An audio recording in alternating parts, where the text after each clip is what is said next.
Trev's Hockey Show. I'm the Trev. That's too sweet. Anyway, continuing with retired numbers. And today, keeping the Carolina Hurricanes up to date with their 4th retired number. Now, this is just the Hurricanes. This isn't talking Whalers. This is just the Hurricanes. But I think it goes without saying, with the time frame of our topic for today, with the time he played in Carolina, when the Canes did manage some success, a lot of it can be attributed to the topic we're talking of today. And his presence in the team was always for the better, in terms of success, that is. Now today, we're talking about the number 12, which is worn by Eric Staal. So let's talk about it. Alright, so Eric Staal's 12 seasons with the Carolina Hurricanes began on June 21st, 2003. And that'll be when Staal was selected 2nd overall in the 2003 NHL entry draft.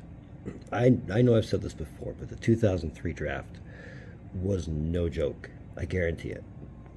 Now, Staal is joining a team that has experienced the highest of highs and the lowest of lows all within a year, going from the Stanley Cup Finals in 2002 to drafting 2nd overall in 2003. Again, the highest of highs, the lowest of lows. Obviously, the highest of highs would have been winning the Stanley Cup, but when you have a Detroit Red Wings team that's full of Hall of Famers, explain that to an underdog. So obviously, the hope is getting back to the Stanley Cup Final, and with Staal on board, hopefully that could be a thing that could come to fruition. But again, to be drafting high in the 2003 draft, I wouldn't complain, but that's just me. Now, Staal would make the team right off the bat, making his debut for the 2003-2004 season, playing his first NHL game on October 9th, 2003, and getting his first NHL goal and 2-point game on October 23rd, 2003, against the Boston Bruins. Now, in what could be called a modest rookie campaign, Staal would finish the season with 36 points in 81 games, matched with Carolina's slow start to the season, and with going through 2 coaches in the season. The Hurricanes obviously would not qualify for the playoffs. And then we had the big one. It genuinely does suck to have to be talking about this early in the video, but this is the way time worked, and the 405 season was a complete throwaway for the NHL. But while most players went to Europe to go play for the 405 season, Staal played for the Hurricanes AHL affiliate and managed to find his step there. So, when all the labor troubles were all said and done and over, and the lockout was a thing of the past, and we got back to an 05-06 season, Staal really seemed to manage to pick up right where he left off in the AHL. Now, he would score his first of 13 career hat tricks with the Hurricanes on October 28th, 2005 against the Philadelphia Flyers, and his second on January 15th, 2006 against the St. Louis Blues. Now, all told, Staal would finish the season with career highs all across the board, with 45 goals, 55 assists, and 100 points, which led the team and would be good enough to finish 7th in league scoring. Now, it's almost unfair to say 2 seasons in, and we're already talking career highs. But more importantly, the Hurricanes would finish 1st in the Southeast Division for their 3rd divisional championship in team history, and 1st since 2002. Now, in the playoffs, the Hurricanes would eliminate the Montreal Canadiens in 6, with Staal scoring the Game 3 overtime winner to help Carolina come back from a 0-2 deficit in the series before eliminating the New Jersey Devils in 5 games, before going a full 7 in a very, very back-and-forth series to eliminate the Buffalo Sabres on way to the 2nd Stanley Cup Finals appearance in team history. Now, in the Stanley Cup Finals, the Hurricanes would beat the number 8 West-seeded Edmonton Oilers, and historically, if you consider the history of both teams, and I'm talking the Hartford history as well, historically, this is the first time, and so far only time, and probably will be the only time, 2 former WHA clubs would meet in the Stanley Cup Finals. Now, despite Carolina jumping out to a 3-1 series lead after Game 4, the Oilers managed to build a comeback of some kind to take the series to a full 7 games, with Game 7 being played in Carolina, where the Hurricanes wasted no time in winning Game 7 for their first and to date only Stanley Cup Finals win in franchise history. Now, Staal would lead the league in playoff scoring with 28 points, which turned out to be a career high, as well as a career high in 19 assists in 25 games played. Now, for his season, Staal will be nominated to the NHL's second All-Star team and would even finish 4th in Hart Memorial Trophy voting as league MVP. So not a bad season at all. Now, the 2006-2007 season was supposed to be a year of defending the Stanley Cup Championship, but, due to various factors, the Hurricanes would be the first team since the 1996 New Jersey Devils to not advance the playoffs a year after winning the Stanley Cup. But it wouldn't be all that bad of a year for Staal anyways. I mean, he would play in his first of 4 NHL All-Star games as a Hurricane. And I also see a neat little tidbit in the Staal would be awarded his first penalty shot in his career. Now this would be the first of 6, and the first of 6 in the next 6 calendar years. And what I mean is he took his first shot on December 8th, 2006, and had a next one in 2007, another one in 2008, all the way up to 2011. So, penalty shots seem to follow this guy. Now, Staal's production did dip a bit, however, going from 100 points in the 05-06 season to 70 points in a full 82 games for the 06-07 season. While still 70 points, that's still a big dip from 100. I mean, that's 30-point difference right there. Now, the 2007-2008 season was a step back in the right direction for Staal, and he even played in another NHL All-Star game, only this time he would be named the All-Star Game MVP after a 3-point performance. And he would also score his first of 3 penalty shot goals as a Hurricane on October 26, 2007 against the Montreal Canadiens, and his second on January 18, 2008 against the Edmonton Oilers. While the Hurricanes did manage to stay afloat and, would chase close to a playoff spot, they eventually find themselves just 2 points short and miss the playoffs for a second straight year, with Staal leading the team in points with a point per game average in 82 games played. The 2008-2009 season would be a nice change of pace for the Hurricanes, despite going through a mid-season coaching change. Now, Staal would score his first hat-trick of the season on November 28th, 2008 against the Phoenix Coyotes, and his team record 4th hat-trick of the season on April 7th, 2009 against the New York Islanders, as well as his 3rd penalty shot goal on March 3rd, 2009 against the Washington Capitals. Now, Staal would finish the season with 75 points in 82 games, as the Hurricanes managed to advance the playoffs for the first time since winning the Stanley Cup in 2006.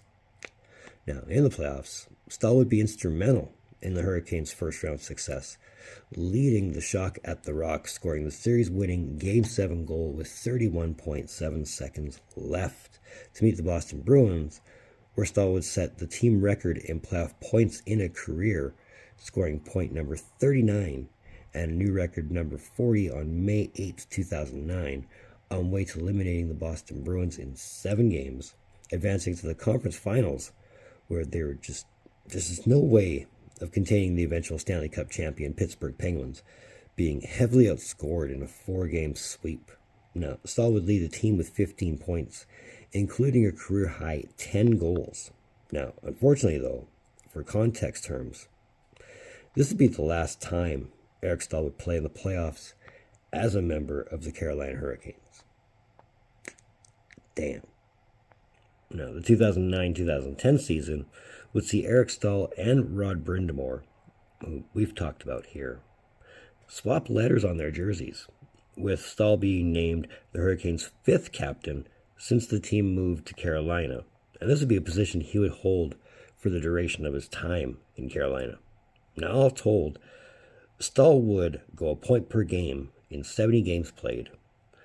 Coincidentally, His team record of 349 consecutive games played record would end during this season. The 2010-2011 season would see the Carolina Hurricanes hosting the NHL All-Star Game this season, which also sees Staal play in his fourth and last All-Star Game as a Hurricane, but more importantly, he'd be named team captain, with the team bearing his name, Team Staal. Now, all told, Staal would finish with a team-leading 76 points in 81 games, as the Hurricanes would fall 3 points short of the playoffs this year. So close, so very close. Now, the 2011-2012 season would be a bad year for the Hurricanes, with the team finishing 5th in the Southeast Division. Staal would add a team-leading 70 points in 82 games, and needless to say, changes are going to have to be made. But first, may I present another lockout. Now, while the lockout of 2012-2013 wasn't nearly as bad as the big one, it did limit the NHL to a 40-game schedule. Now, but before the lockout commenced, the Hurricanes did make a change, adding Eric's brother Jordan in a draft day trade with the Pittsburgh Penguins, with, obviously the hopes to rejuvenate the offense. Now, this season would also be the last season Staal would score a hat trick as a member of the Carolina Hurricanes, scoring his 13th on January 4th, 2013 versus the Buffalo Sabres. While the intentions of boosting the offense were good, the Hurricanes still failed to advance to the playoffs, with Staal adding a team-leading 53 points in 48 games, which was good enough for 6th in league scoring. You remember, 48 games, and he's doing a point per game, over a point per game average. So there's still something there, but not enough to get them over that. We need to get back to the playoffs hump. Now, the 2013-14 season would see NHL realign the divisions, and this would see them take what used to be the Southeast Division, putting the Hurricanes into the newly made Metropolitan Division, which would include the likes of the Penguins, the Rangers, the Flyers, and the Capitals, just to name a few. Now, obviously, realignment wouldn't help the Hurricanes at all, as they would finish 7th in the Metropolitan Division, with Staal adding a team-leading 61 points in 79 games. So, while changes meant well, nothing helped. 2014-15 wouldn't fare any better, as the Hurricanes would finish 8th in the Metropolitan Division, with Staal's production continuing to drop with a team-leading 54 points in 77 games. So, if his production is still a team leading, it's not nearly that bad, but it's definitely not what we're used to. Now, the 2015-16 season would be Staal's last with the Hurricanes, as the team was continuing to underwhelm, and the playoffs were a continual pipe dream at this point, and with production suffering not just with Staal, but with all players on that team, it seemed.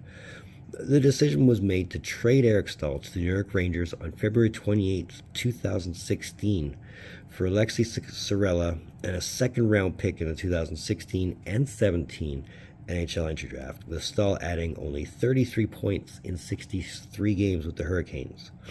Now, it may have been a tough trade to make for the Carolina Hurricanes, but for Staal, it meant going back to the playoffs. But that's essentially where the story of Eric Staal in Carolina ends. So let's talk numbers. Alright, so in 909 games played, Staal would add 322 goals, 453 assists for 775 points. Now, if we're just counting Carolina Hurricanes, we're not including Hartford Whalers at this point. We take out Ron Francis out of the equation, and we got to remember, Francis added a lot of points as a Whaler. If we take Ron Francis out of this equation and we go on points based on just time in Carolina alone, Staal is your franchise's team leader. But because a lot of the history still include the Hartford Whalers totals, he's still second in team scoring. Now, in terms of playoffs, 43 games played with 19 goals, 24 assists, and a team record 43 points. I imagine that record should get broken at some point soon. Now, he was nominated to the NHL's second NHL All-Star team in 2006. He played in 4 NHL All-Star games in 2007, 2008, 2009, and 2011, while being the NHL's All-Star Game MVP in 2008 and being named a team captain for one of the NHL All-Star teams in 2011. On top of that, he was a Stanley Cup champ in 2006. Just can't take that away. He has the franchise record for most hat tricks in a season with 4, which he recorded in 2008-2009, as well as a franchise record in consecutive games played with 349 between 2004 and 2009. He led this team in scoring 8 times, doing so in 2006, 2008, 2010, 2011, 2012, 2013, 2014, and 2015. Now, as of this recording, he has not yet been inducted into the Hockey Hall of Fame, but the Carolina Hurricanes did retire his number on January 12th, 2025. So, overall, not a bad resume. Now let's talk about it. Here's my opinion of the guy. So I think it's fairly safe to say when the Hurricanes were on the board, when they were on fire, Staal made sure they got the best out of what they could get when they were successful. When they had that cup run in 06, he was instrumental in that, behind the regular season and the playoffs, being the league leader in both. That says enough there.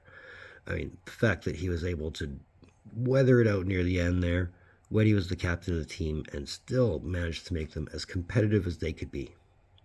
I mean, I did say, it goes without saying that Staal was a huge part of the success when they had the success, which wasn't much, but when they were successful, they went places. And I mean, that cup run, I mean, you might call it a fluke now, but it wasn't a fluke then. Like, Staal and the Hurricanes were on fire in 06. And it's a shame that it was only just the 1 year they won the cup, because they could have won it at least one more time to at least cement a better legacy than just one cup. But all told, without Staal, I don't think that cup was even close to fruition, despite the fact they had Brenda Moore and other rental players that they got. It's hard to see a Carolina Hurricanes team with their name on the cup without Staal on it. And that's saying a lot. So that's another one of the Trev's Hockey Shows. I want to thank you for tuning in. Don't think I don't appreciate the gesture, especially if you tuned into this point. And if you have tuned to this point, give me a thumbs up. I would appreciate it. I mean, even if you're just saying hi, you're digging what I'm doing, you want to let me know you're here, that thumbs up's the best way to do it. If you want, that button on the bottom that says subscribe all over it, come on, you know you want to. I know you want to. The algorithm knows you want to. And we're making that dash to 500. We want to hit it this year. I know that sounds like a lot, but we're going to see if we can't make that happen. If you want to, that link in the description, that'll take you to my Facebook page. I'd love to build an audience there, so feel free to join that one too. Moving forward, well, 4 Nations is coming up a lot quicker than I think, so I need to get up on that predictions video for the 4 Nations. But either way, in the meantime, and in between time, be look for viewers from Trev. Later.